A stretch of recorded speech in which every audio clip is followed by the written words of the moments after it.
Bonjour à tous. Alors aujourd'hui, nous allons travailler sur un tableau portant sur les agrégats économiques. Ça va? Alors, c'est-à-dire les grands indicateurs qui permettent de mesurer l'activité économique d'un pays.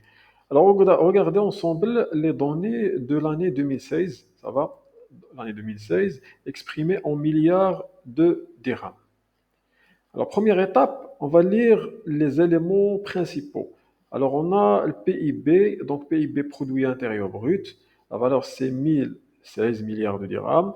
Alors, on a RNBD. RNBD, c'est le revenu national brut disponible.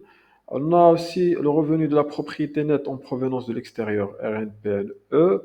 On a TCNE, transfert courant net en provenance de l'extérieur. On a demande intérieure, les exportations.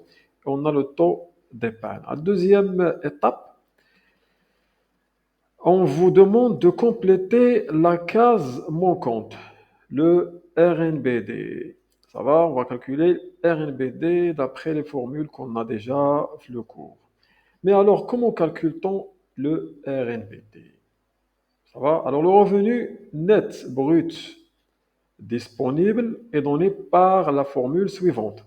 Alors, on a RNBD est égal, d'après les formules qu'on a, c'est le PIB, ça va, c'est le PIB plus RPNE,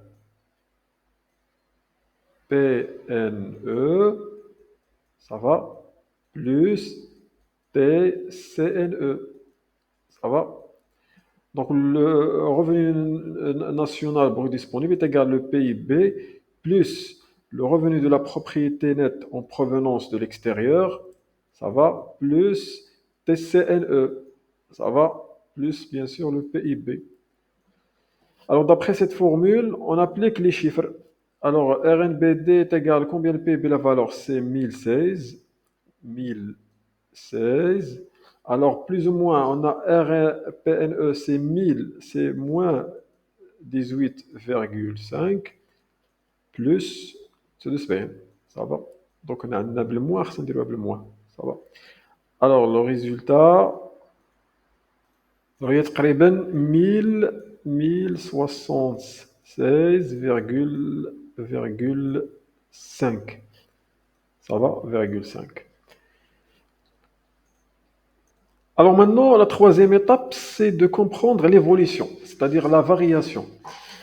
Alors vous remarquez ici une colonne indiquant la variation en pourcentage, ça va, entre 2016 et 2015, ça va. Par exemple, le PIB a augmenté de 2,8%, le RNBD de 3,2%, les transferts courants nets, ça va, ont fortement progressé, ça va, de 6,7%. Tandis que le RPNE a baissé de 1,6%. Peut-être moins de revenus reçus ou bien ou plus payés à l'étranger, ça va. Alors, ce genre d'évolution nous permet bien sûr de comparer la santé économique d'un pays d'une année à l'autre. La quatrième étape, c'est d'analyser les autres agrégats. Alors, la demande intérieure, DI, la demande intérieure est de 1120. Elle est donc supérieure au PIB. Ça va? Supérieure au PIB. Alors, cela signifie que la demande globale repose aussi sur des importations ou qu'il y a un déficit commercial. Alors, tandis que les exportations s'élèvent à 357, ce qui est une partie ou bien importante du PIB. Ça va? Alors, une part importante de PIB. Alors, finalement, le taux d'épargne national, ça va, national, est de 28,8%, ce qui est plutôt élevé. Alors, cela veut dire qu'une grande partie du revenu disponible est épargnée plutôt que consommée.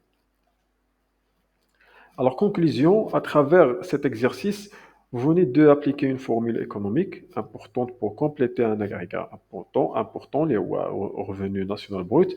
Lire et interpréter bien sûr les indicateurs économiques et puis analyser les évolutions d'une année à l'autre, ce qui est essentiel pour comprendre la conjoncture économique et pour répondre bien sûr aux questions. Donc il faut retenir que le RNBD est égal au PIB plus le revenu ou bien le revenu de la propriété nette en provenance de l'extérieur plus transfert courant net en provenance de l'extérieur. Ça va?